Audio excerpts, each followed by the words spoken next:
आता है। मुबारक है वो जो खुदावन के नाम से आता है। इब्ने आलम हो पर होशना, इब्ने आदम पर होशाना। आमीन आमीन। किताब मुकद्दस का जो एहतबाब, जो हिस्सा अभी हमने पढ़ा है, सुना है, आज चंद लम्हे हम इस पर गौर व फिक्र करने को है। याद रखें, खुदा का ला तब्दील कलाम हमें हर एक चीज की आगाही देता है। खुदा का कलाम हमें अदब अदाब सिखाता है। खुदा का कलाम जिंदगी जीने का सलीका बताता है। खुदा का कलाम हमें हदायत अता करता है। आमीन। अभी जो हिस्सा हमने पढ़ा सुना, ये वो हिस्सा है बाइबल मुकद्दस में जहां पर खुदावंद यीशु अल मसीह जो है यरूशलेम में दाखिल हो रहे हैं और लोगों ने उस गदी पर कपड़े बिछाए। क्या बिछाए? कपड़े बिछाए। ना सिर्फ गदी पर कपड़े बिछाए, बल्कि बहुत से लोगों ने क्या पढ़ा, भीड़ में से बहुत से लोगों ने राह में राह में कपड़े बिछाए। एक चीज का लफ्ज दो मर्तबा एक ही हिस्सा में बयान किया गया, और वो क्या है? कपड़े। क्या है? लोगों ने अपने कपड़े यीशु मसीह की राह में बिछाए। याद रखिए, बड़ी वसी तालीम है। शायद आज मैं और आप कपड़ों को उस तौर से अंडरस्टैंड नहीं करते जिस तौर से किताबें मुकद्दस हमें सिखाती है। हम कपड़ों की अहमियत, कपड़ों की जरूरत, कपड़ों की चीजों से नावाकिफ हैं। हम कपड़ों की अहमियत से नावाकिफ हैं, लेकिन किताबें मुकद्दस हमें इन तमाम चीजों के ताल्लुक से सिखाती है। आमीन हालेलुया। आज चंद लम्हे हम इस बात को सीखेंगे, जानेंगे कि क्यों बनी इस्राएल के लोगों ने खुदावंद यीशु मसीह की कदमों में, राह में कपड़े बिछाए हैं। तैयार है जी? Hallelujah hallelujah hallelujah. बादशाह का बादशाह यीशु बादशाह। याद रखिए, इस भेद को जानने के लिए आपको इब्तदाई दिनों पर गौर करनी होगी। आदम और हवा से गुनाह सरजद हुआ। आदम और हवा से गुनाह सरजद हुआ, और जब गुनाह सरजद हुआ तो किताबें मुकद्दस हमें सिखाती है कि खुदा दिन के ठंडे पैर आया, आदम को बुलाया, लेकिन आदम ने खुदा की आवाज को सुनकर किनारा कशी की, छुप गया। खुदा ने कहा, ए आदम तू कहां है? आदम ने कहा, मैंने बाग में तेरी आवाज को सुना, लेकिन मैं डरा क्योंकि मैं नंगा था। मैं नंगा था। मैंने तेरी आवाज को सुना, लेकिन मैं डर गया इसलिए कि मैं नंगा था। खुदा ने कहा, तुझे किसने बताया कि तू नंगा है? उसने कहा, जो बीवी तूने मुझे दी उसने मुझे उस दरख्त में से फल दिया, मैंने खाया और मैं नंगा। अब याद रखें, किताबें मुकद्दस हमें सिखाती है कि इस नाफरमानी के सबब से आदम और हवा पर बहुत सारी खुदा ने लानतें भेजी, बहुत सारी लानतें भेजी। और फिर खुदा है, बाप है, तरस आता है। जब खुदा ने लानतें भेजी, जब खुदा ने सजाएं दी, तो खुदा ने फजल भी किया। खुदा ने फजल भी किया। जब तक वो अपने नंगेपन को ढांपने के लिए क्या करते थे, उन्होंने क्या किया था? पत्तों की लुंगियां बनाई। पत्तों की लुंगियां बनाई। अब लुंगी कितनी देर चल सकती है? ताजी डाली हो, चलो एक दिन, मान लेते हैं 2 दिन चल जाएगी, तीसरे दिन वो सूख जाएगी और फिर वो उनका नंगापन क्या हो जाएगा, नजर आएगा, जाहिर हो जाएगा। अब खुदा ने फजल क्या किया, याद रखे बनीनो इंसान पर पहला गिफ्ट जो खुदा ने आदम और हव्वा को दिया, पैदाइश की किताब 3 बाब की 21वीं आयत में लिखा है, फिर खुदावंद खुदा ने आदम और उसकी बीवी को चमड़े के कुर्ते बना कर दिए। चमड़े के बनीनो इंसान को जो पहला गिफ्ट मिला, जो खुदा का फजल हुआ, वो पोशाक थी। क्या थी? पोशाक थी जो खुदा ने आदम और हवा को उसके नंगेपन को ढांकने के लिए उसे दिए, ताकि इनका नंगापन जो है ढक जाए, ये एक दूसरे के सामने शर्मिंदा ना हो।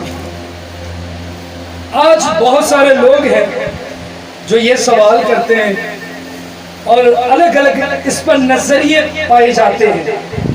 कुछ कहते हैं कि ये जो खुदा ने चमड़ा लिया था, ये खुदा ने बर्रे को ज़िबा किया। कुछ बैल का कहते हैं, कुछ और बातें करते हैं। लेकिन याद रखें, किताबे मुकद्दस इस बात से खामोश है कि दर हकीकत वो चमड़ा किस चीज का था या किस जानवर का था। शायद जब खुदा अपने जलाल में आए तो आप लोगों के साथ मिलकर मैं भी खुदा से ये पूछूं, जरा पहली बात ये तो बता कि वो चमड़ा किस जानवर का। बाइबल हमें नहीं बताती, लेकिन जो मेरा नजरिया है इस पर, जो मैं सोचता हूं इस पर, वो ये है कि जो खुदा जिसके कहने से समुंदर की हद ठहर जाती है, जिसके कहने से चरिंद परिंद बन जाते हैं, जिसके कहने से हरियाली पैदा हो जाती है, जिसके कहने से आसमान की हद ठहर जाती है, जिसके कहने से जमीन वजूद में आ जाती है, क्या उसके कहने से चमड़ा नहीं बन सकता? हालेलुया! वो तो कुदरत वाला खुदा है, उसके कहने से चमड़ा भी बन सकता है, बना होगा, आए भी होंगे। लेकिन हमें यहाँ पर सिर्फ ये शहादत दिखाई देती है कि लाजिम है कि हमारे गुनाहों के लिए, हमारी नापाकी के लिए, हमारी नाराजगी के लिए कोई जख्मी होगा, कोई छल्ली होगा, किसी का लहू बहेगा, कोई अपना फिदिया देगा। हमें ये निशानी यहाँ पर मिलती है। आमीन। अब याद रखें, खुदा ने आदम और हवा को गिफ्ट दिया, और वो गिफ्ट क्या था? पोशाक। क्या था? पोशाक।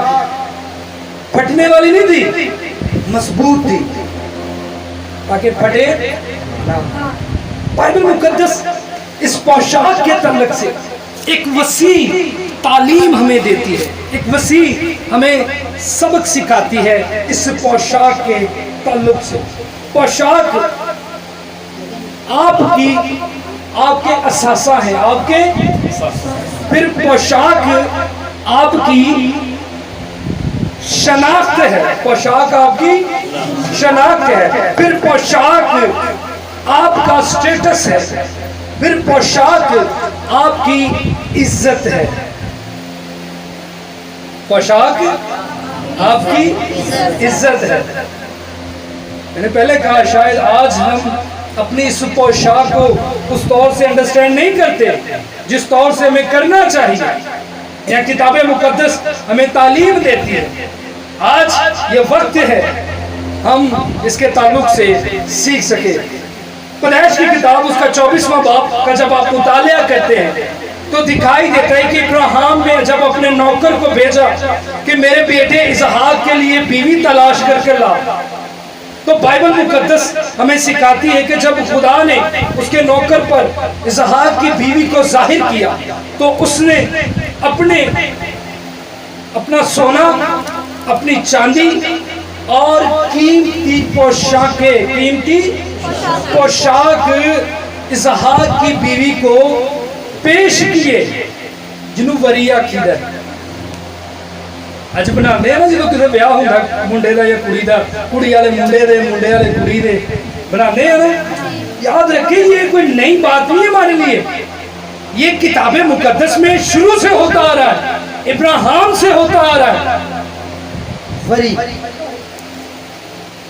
वरी क्यों बनाई जा रही थी? क्योंकि ये कीमती चीजें हैं। ये क्या है?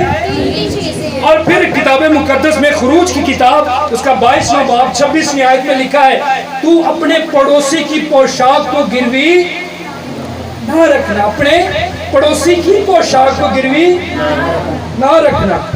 गिरवी कौन सी चीजें रखी जाती हैं? कीमती चीजें, जायदाद गिरवी रखी जाती है, सोना गिरवी रखा जाता है, प्रॉपर्टी गिरवी रखी जाती है। ये क्या बात हो रही है? तू अपने पड़ोसी की पोशाक गिरवी, इसका मतलब है कि आपकी पोशाक कीमती है, आपकी पोशाक कीमती है, ये आपके असासा है, ये आपके असासा है। फिर खुदावंद यीशु मसीह ने भी हमें पोशाक की तालीम दी है। मत्ती की अंजील 5वें बाब की 40वीं आयत में लिखा है कि अगर कोई तुझ पर नालिश करके कुर्ता मत से मांगे तो अपना चोगा भी उसे दे दे। क्या करके? नालिश करके। नालिश का मतलब क्या है? मुकदमा।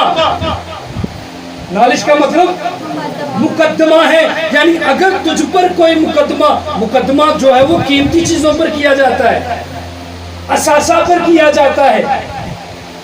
अगर कोई शख्स ये मुकदमा कर दे कि जनाब मुझे आपकी पोशाक चाहिए और मैं आप पर मुकदमा कर रहा हूं, तो वो जायज है।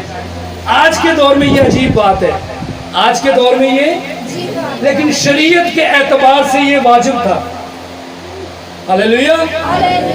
यीशु मसीह ने भी आपकी पोशाक को, आपका असासा, आपकी कीमती चीजें ठहराई है। आमीन। फिर किताबें मुकद्दस हमें सिखाती है कि पोशाक आपकी शनाख्त है। पोशाक आपकी शनाख्त है। पढ़िएगा बेटा, पैदाइश की किताब 38 14वीं आयत, 38वां बाब 14वीं आयत।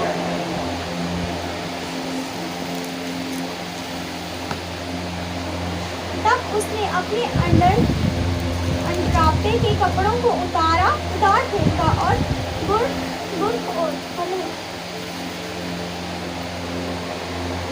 तब उसने अपने बुढ़ापे के कपड़ों को उतार फेंका और गुड़ ओढ़ा और अपने को ढांका। और यही है। हालेलुया।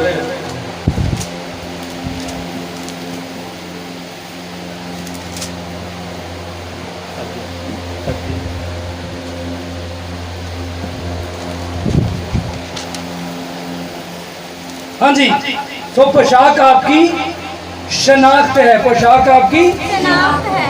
लिखा है कि तब उसने अपने रंडापे के लिबास को क्या किया? उतार दिया। अपने रंडापे के लिबास को उतार दिया। अभी याद रखें, अक्सर हिंदी फिल्मों में आपने देखा होगा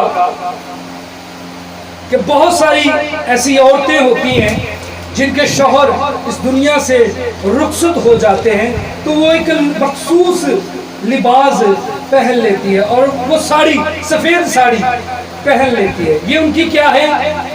शनाख्त है। ये उनकी शनाख्त है। आज मुल्क पाकिस्तान के अंदर भी ऐसे हजारों इदारे हैं जिनकी शनाख्त है। मिसाल के तौर पर डॉक्टर की, उसकी पोशाक उसकी शनाख्त है। पुलिस की, उसकी पोशाक उसकी शनाख्त है। डाकिये की, उसकी पोशाक उसकी शनाख्त है। नर्स की, उसकी पोशाक उसकी शनाख्त है। सिस्टर की, फादर की, उसकी पोशाक उसकी शनाख्त है। खादम की, उसकी पोशाक उसकी शनाख्त है। याद रखें, मैं अपने एक बुजुर्ग को जानता हूं जो आज मसीह में सो गए हैं। जब से हमने होश संभाली और हमने उनको सफ़ेद लिबास में ही देखा। शायद आपके बुजुर्ग भी ऐसा करते हो, उनको सफ़ेद लिबास में ही देखा। ये पोशाक जो है ये आपकी क्या है? शनाख्त है। ये पोशाक आपकी शनाख्त है। इसी तरह से मेरे अज़ीज़ों, जब आप दूसरा शमूएल 13वां बाब 18वीं आयत में लिखते हैं, लिखा है कि बादशाह की बेटियों के अलग लिबास होते थे।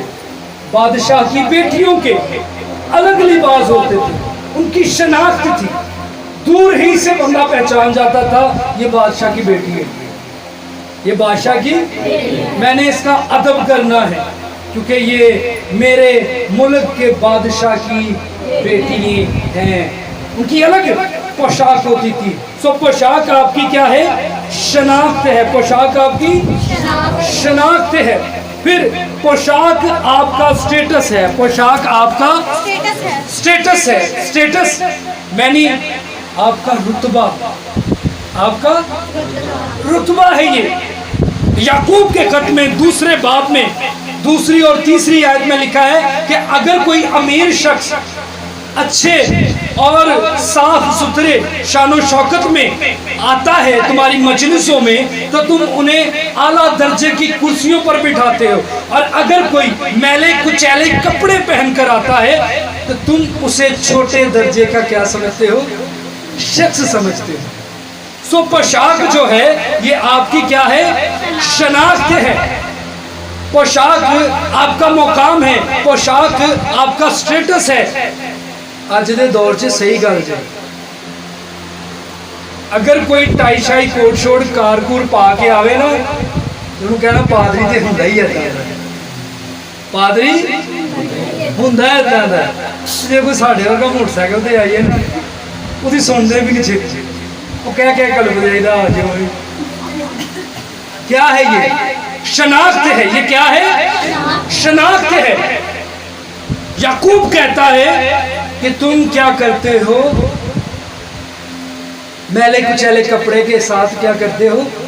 बदसलूकी करते हो। आमीन। और फिर किताब मुकद्दस में पहला शमूएल 18 बाब उसकी 4थी आयत, यूनतन ने अपनी पोशाक जो है वो दाऊद को दी। अपनी पोशाक दाऊद को दी। याद रखिए ये कोई आम पोशाक नहीं थी। यूनतन ने जो दाऊद के सुपुर्द की, वो वली अहद की पोशाक थी, वो बादशाह की पोशाक थी। वो सिर्फ उसे मिल सकती थी जो सौल बादशाह के बाद बादशाह बनने के काबिल था। और दस्तूर के मुताबिक उसका बेटा यूनतन था, लेकिन यूनतन ने वो हक, वो पोशाक दाऊद को दी। पोशाक आपका क्या है? स्टेटस है। क्या है? स्टेटस है। फिर किताब मुकद्दस हमें सिखाती है पोशाक आपकी इज्जत है। पोशाक आपकी क्या है? इज्जत है। हमारे पंजाब का जो कल्चर है, पंजाब का जो कल्चर है, साढ़े जो कोई धी भैन आती तो उसका सिर घज के घलीदा ना, घलीदा ना। ये की कर रहे हैं? इज्जत। अपनी धी भैन की दे रहे हैं? इज्जत दे रहे हैं। पोशाक जो है ये आपकी इज्जत है। या खरूज की किताब 28वां बाब दूसरी और 40वीं आयत मुकद्दसा में लिखा है कि तो याकूब के बेटों के लिए पगड़ियां बनाना। क्या बनाना? पगड़ियां बनाना। और ये पगड़ी इज्जत के लिए उनको दी जाए। साढ़े अक्सर सियाने जड़े बुजुर्ग बैठे साढ़े च मोढे ते साफा रख लेंदे ने, वही साफा सिर ते रख लेंदे हैं। ते जे वही साफे कोई न्याणा या कोई धी पुत परा सुटे तो की कहीदा? इन्ने वड्डे दी इज्जत। दर हकीकत ये मामला क्या है? उसने उस पोशाक की इज्जत नहीं की, उस पोशाक की इज्जत नहीं की जो इज्जत के लायक थी। आज भी पंचायतों में अक्सर ये होता है कि जब मामला खत्म ना हो रहा हो तो लोग क्या करते हैं कि अपना साफा, अपनी पगड़ी जो है वो रख देते हैं और कहते हैं भाई यही जे हूँ ये तो हो गया साढ़े को, यानी जो इज्जत थी वो भी हमने। सो पोशाक आपकी क्या है? इज्जत है। पोशाक आपकी इज्जत है। 4 बातें हमने सीखी कलाम मुकद्दस में। कितनी बातें? 4 बातें। पहली बात क्या थी? पोशाक आपकी चौथी जी पहली गल की सी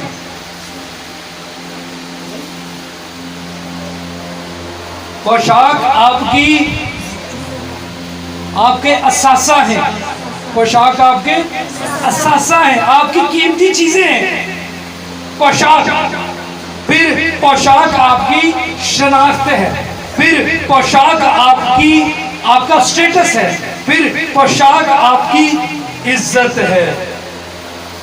अब याद रखिए, फिर मैं आपको पीछे लेकर जाना चाहूंगा नए अहदनामा में मत्ती की 21वें बाब में किताबें मुकद्दस हमें सिखाती है कि जब यीशु मसीह यरूशलेम के अंदर दाखिल हुए तो लोगों ने, कौमों ने, उम्मतों ने क्या किया? अपनी पोशाकें खुदावंद यीशु मसीह के कदमों में बिछा दी। क्या वो तौरात से वाकिफ ना थे? क्या वो साहिब अंबिया से वाकिफ ना थे? वो जानते थे इस मकसद को, इस भेद को जानते थे। और याद रखिए, कोई इत्तफाकन नहीं हुआ कि कौम ने खुदावंद यीशु मसीह के कदमों में पोशाकें बिछाई। मकसद क्या था? कि तू हमारे असासा का, हमारी कीमती चीजों का बादशाह है। क्या है? हम अपनी पोशाक जो कीमती है, जो हमारे असासा है, तेरे कदमों में बिछाते हैं क्योंकि तू हमारा बादशाह है। तू हमारी शनाख्त का बादशाह है। हम अपनी शनाख्त को तेरे कदमों में बिछाते हैं क्योंकि तू हमारी शनाख्त का बादशाह है। हम अपने स्टेटस को तेरे कदमों में बिछाते हैं। जो स्टेटस हमारा पोशाक है, हम उसे भी तेरे कदमों में बिछा देते हैं क्योंकि तू हमारा। हम अपनी इज्जतों को तेरे कदमों में बिछा देते हैं क्योंकि तू हमारा। और मैं सवाल कर लगा था, हम हर साल खजूरों का एतवार मनाते हैं कि नहीं? तो क्या कभी हमने इस तौर से खुदावंद यीशु मसीह को बादशाह तस्लीम किया है?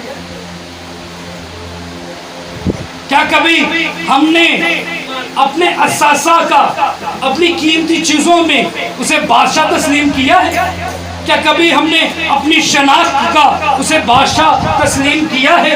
क्या कभी हमने अपने स्टेटस का उसे बादशाह तस्लीम किया है? क्या कभी हमने अपनी इज्जत का उसे बादशाह तस्लीम किया है?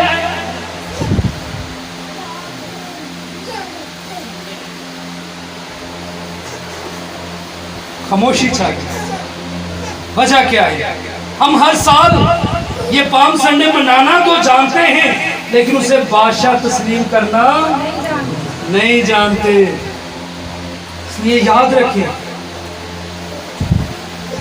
पाम संडे का मतलब ही यह है कि खुदावंद यीशु मसीह को अपना बादशाह तस्लीम करना। आमीन, हालेलुया। अगर नहीं पहले किया तो आज मौका है, आज वक्त है, आज ये घड़ी हमारे पास है क्योंकि खुदा ने हमें जिंदों की जमीन पर रखा है। क्यों रखा है? ताकि हम बेहतरी की जानिब बढ़ सकें, ताकि हम उस हकीकी बादशाह की तरफ अपनी निगाहें, अपनी तवज्जो लगाए रखें। आमीन। आज इस अहद में शामिल हो जाए, आज इस अहद में शामिल हो जाए। आमीन। सो आइए हम सब अपने सरों को झुकाएंगे। हालेलुया।